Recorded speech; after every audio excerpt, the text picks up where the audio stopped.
जिनको 5 साल से मुसलसल हर बार कहा जा रहा है कि आपके कॉन्ट्रैक्ट एक्सटेंड होंगे, आज तक इनको परमानेंट नहीं किया गया। एनटीएस के थ्रू ये बच्चियां क्लियर करके अपने डिस्ट्रिक्ट्स में सर्व कर रही हैं। अब कुछ यानी ओवर एज अगर वो हो जाती हैं उसके बाद वो जॉबलेस रह जाती हैं। इवन 10 महीने तक इनको किसी किस्म की सैलरी नहीं दी गई और आज असेंबली के सामने से उनको अरेस्ट किया गया है।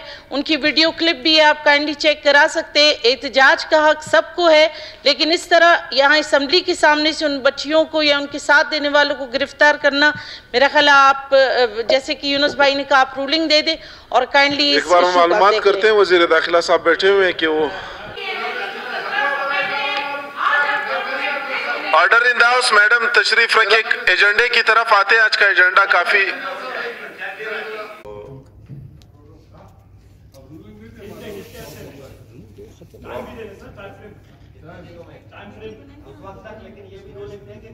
छोटे शीरख्वार बच्चे भी अभी भी रोड पे बैठे हैं, लेकिन यहाँ से ज़रूर साहब न उठे।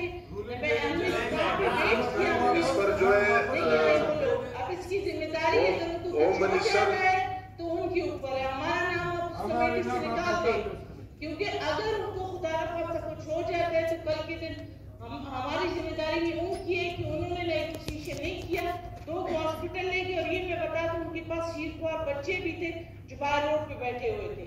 मैं यहाँ से असेंबली खत्म करके जो है इससे बात करता हूँ जो कमेटी मेंबर्स थे, और होम मिनिस्टर से भी बात करता हूँ कि उन्होंने जो यहाँ यकीन दहानी कराई कि उनको जो है रिलीज किया जाएगा।